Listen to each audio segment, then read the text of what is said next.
Assalamualaikum warahmatullahi wabarakatuh. Lanjut untuk part 2.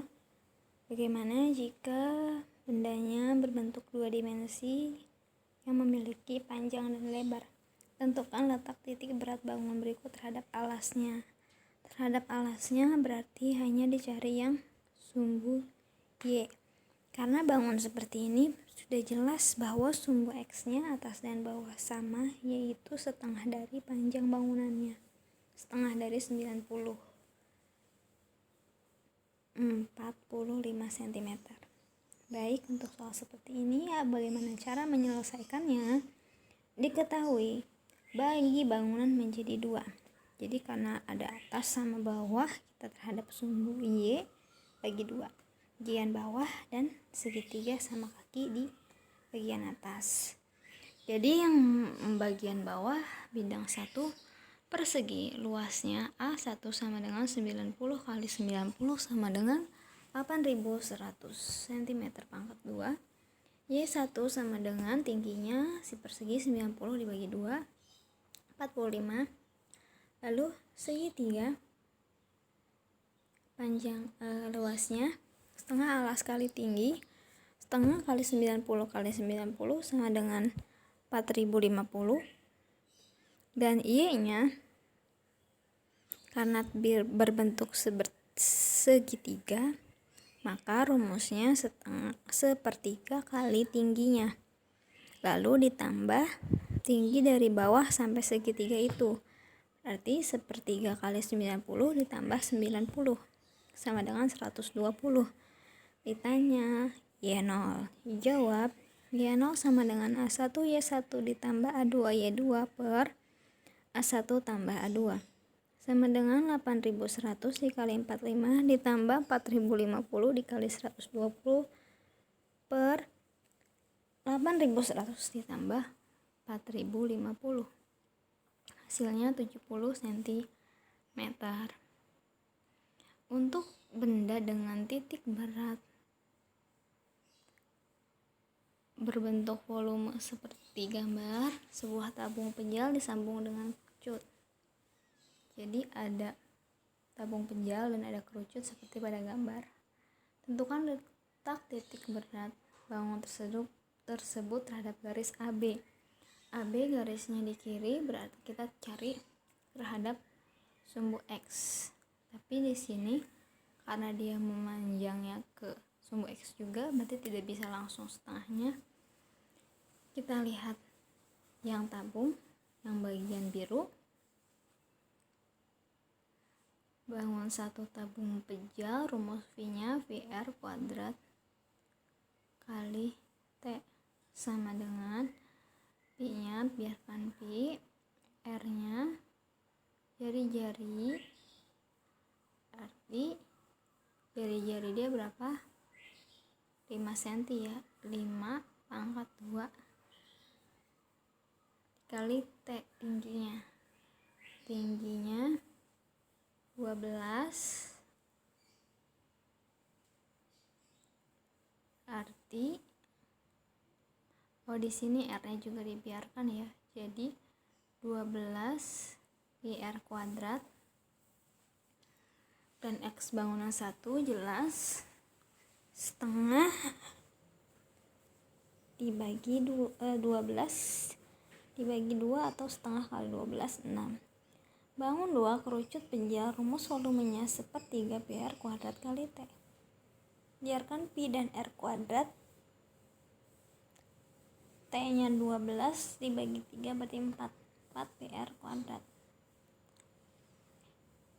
X-nya karena X dia lanjut dari 12 yang silinder seperti yang tadi di atas ya, 12 ditambah kerucut itu dia rumusnya yang tadi Y0, ini kan Y0 dibalik ya, 1/4 kali T, 1/4 kali 12 3, 12 ditambah 3 15, maka letak titik X0 nya adalah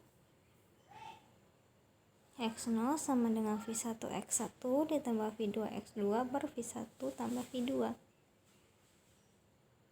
P1 nya 12 PR pangkat 2 dikali 6 ditambah PR 4 PR pangkat 2 dikali 15 per 12 PR pangkat 2 plus 4 PR pangkat 2.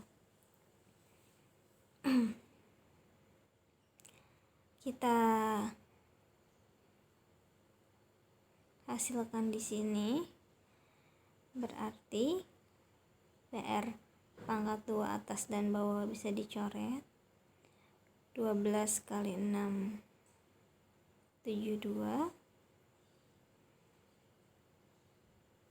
Oh, jadi semuanya di sini dibagi oleh 4 ya. 12 dibagi 4 3 kali 6 18. Ini habis ya.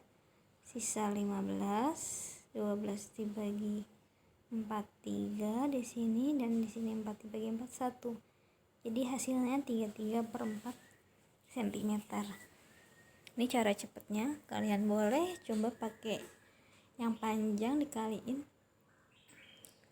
Mungkin bingung ya kalau ngaliin sendiri. Kita lanjut ya.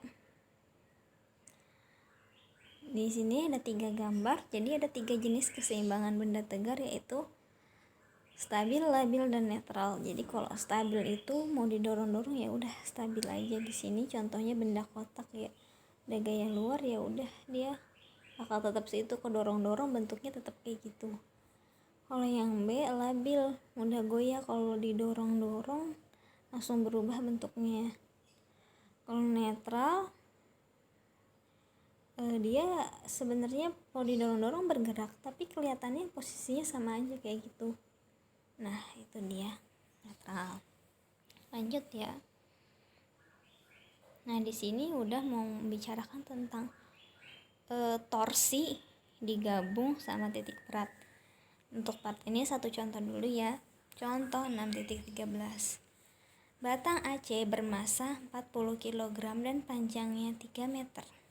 Jarak tumpuan A dan B 2 meter. Di B, papan dapat diputar. Seorang anak bermasa 25 kg berjalan dari A menuju C. Berapa jarak minimum titik anak dari C agar papan dapat setimbang? Ujung batang A hampir terangkat. Ya, di sini batangnya ada masanya. Kalau ditorsi kan biasanya dia masih diabaikan. Jadi itu bedanya, di sini masanya ada ya. Diketahui di situ ada batang AC, MAC 40 kg, AC 3 meter, AB 2 meter, M anak 25 kg. Di jawabannya di situ diketahuinya, ditanyanya X, tapi kita harus gambar juga. Jawab. Jadi kita gambar dulu X-nya itu yang mana maksudnya. Ada gambarnya ya. AB itu 2 meter. WAC di tengah-tengah. Berarti kalau panjangnya setotal AC 3 meter, WAC di 1,5 meter.